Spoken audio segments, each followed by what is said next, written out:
Okay, for this one you're given some information about a graph, without the graph, and you're to determine the equation of it. First of all, keep in mind that this is an exponential graph, so therefore that's our base equation, where a represents the y-intercept, and r is the rate of increase or decrease. You will recall that here they're actually giving us 2 points. The first one being 2, 6, so that's what you're seeing here. The second one being 8 and then 48, which is what you see here. Now, typical strategy is that if you're trying to find an equation and they give you points, what you do is you take those points and then you plug them in. So let's go ahead and do that. The first one, 2, 6, 6 gets substituted into y, and then 2 gets substituted into x. Same thing for the other one. And now you'll notice what we have is we have 2 equations. Typically, whenever you have a system of equations like this that occur simultaneously, what you would do is you would try to solve by either substitution or elimination. This is a case in which we would want to use substitution and not elimination. The reason why you wouldn't want to use elimination is because ar to the second is not the same kind of term as ar to the 8th. In fact, these are not like terms, so you couldn't possibly combine them. You couldn't subtract them and go a minus a is 0, because you can't do r squared minus r to the 8th, especially since they're tied together through multiplication. So let's use substitution. Let's take that first one, and how about we solve for a? That would mean we would have to divide out r squared, so these would reduce out, and we'd wind up with 6 over r squared. Alright, now let's take our answer and replace it into the other equation.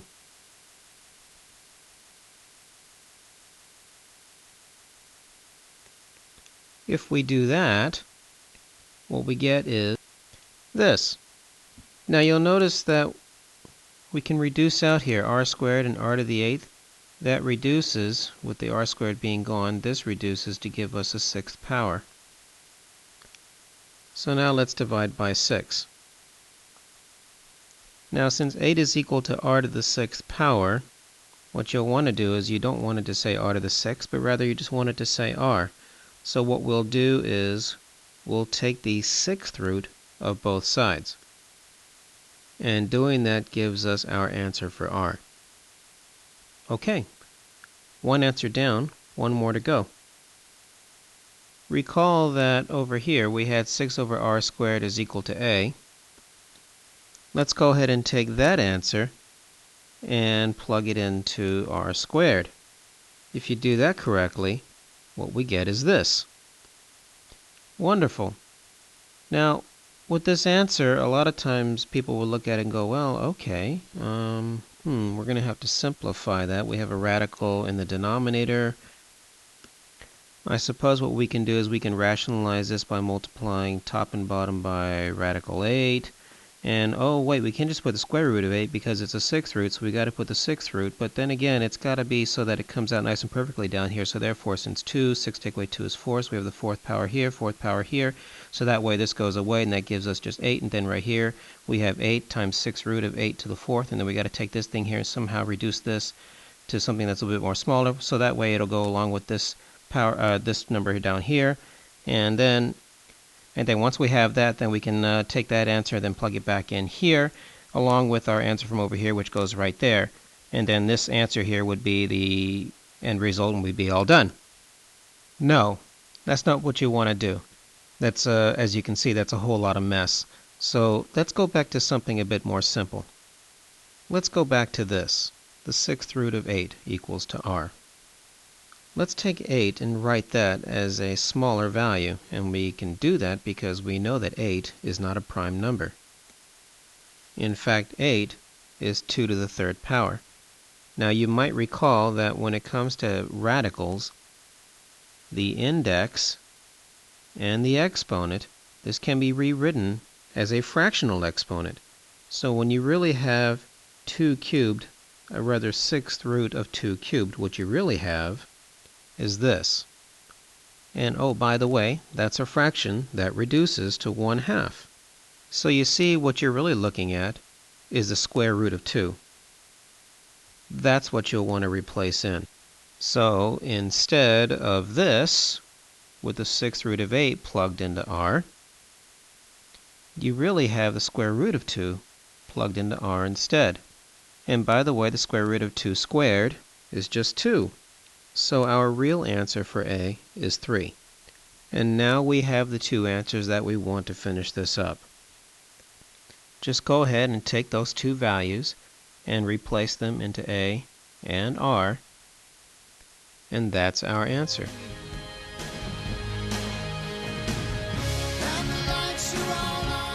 Okay, for this one, what you're going to do is you're going to rewrite a logarithm like this in terms of x and y. In other words, when you're done, you're not going to have a logarithm at all. It's okay to have numbers and such, but we just don't want to log in the final answer. So what do? Well, first thing you want to do is you want to take that 630 there, and you'll want to rewrite that into 3's and 7's and 10's. And the 3 is because of this one, and the 7 is because of this one. The 10 is something to keep in mind if you can do it, only because you'll notice that the bases here are not written for these common logs.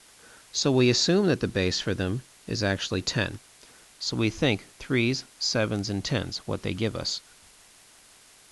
So there we are. 3 times 3 times 7 times 10 is 630. Now you'll notice that 3 are prime, so is 7. 10's not, but that's okay. We don't care about writing this as 2 and 5 because, again, we only use what we are given. We're given 7, we're given 3, and we're given the base of 10. Now let's take this and expand using our properties of logarithms. Remember that the product rule states that if you have the product of two values or more, when you expand out, each value gets its own logarithm and you add them together. So that's what we're going to do here. We're going to take the 3's, the 7, and the 10, and since we got 4 values there, we're going to have 4 logarithms.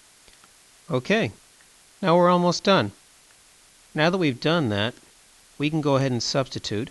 Since we know that the log of 3 is x, we're going to write x in place of that whole thing. Same thing here. Since we know the log of 7 is y, we're going to write y for this one. And as for this one, the log of 10, keep in mind that if the base is not written, we assume it's a 10 for the common log. And if these two are the same, then remember that would equal 1. So there we are. Just collect your like terms and that's it. Now, there is a common error that I do want to point out in this. A common error is after doing this very first step, people will skip the second step and then just substitute.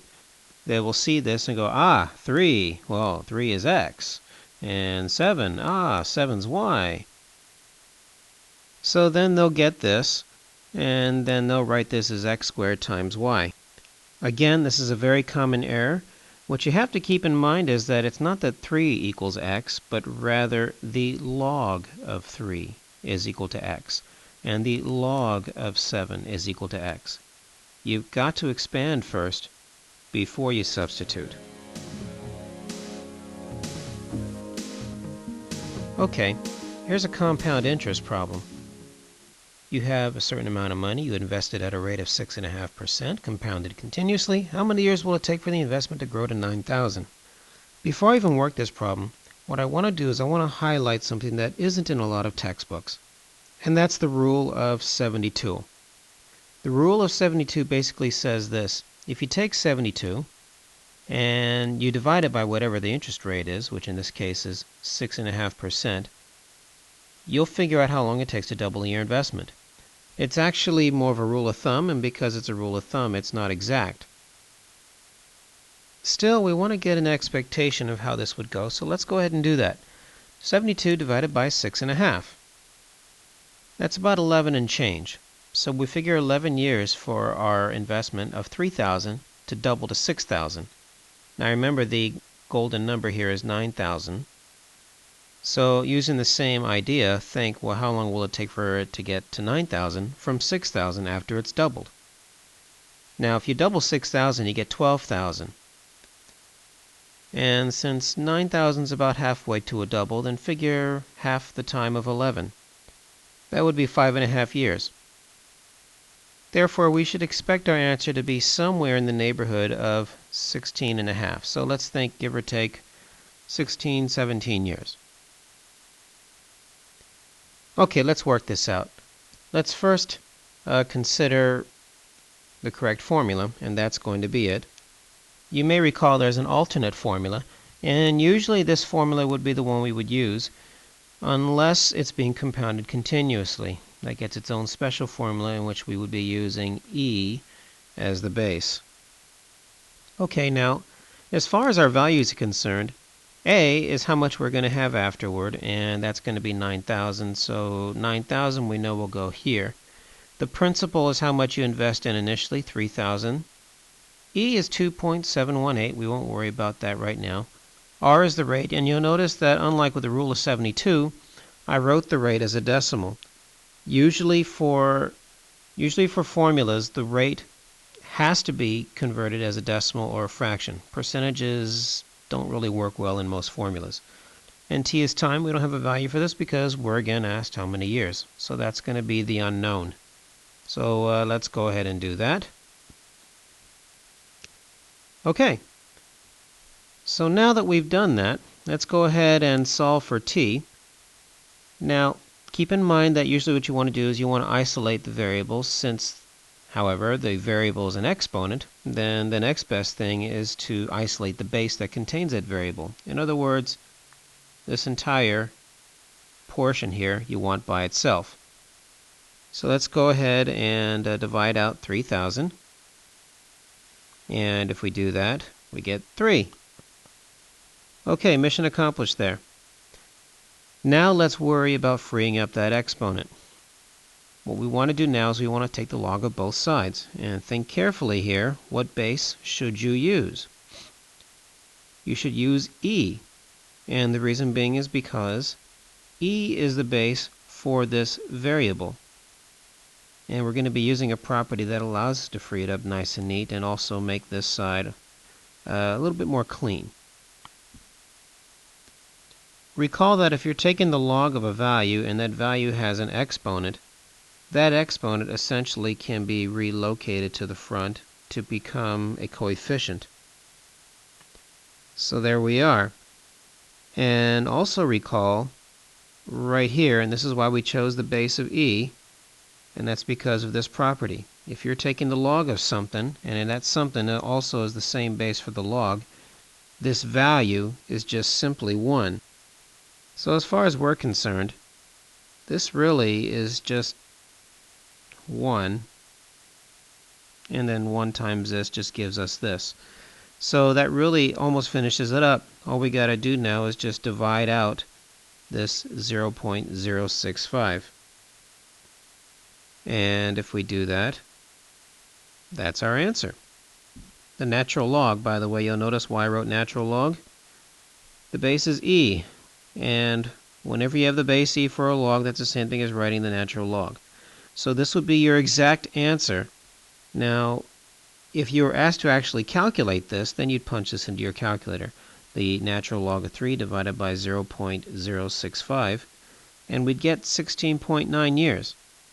Now remember what our original estimate was using the rule of 72? 16.5. So you'll see that this kind of jives with what our expectations were for the problem. That's it for this one. I'll see you next time.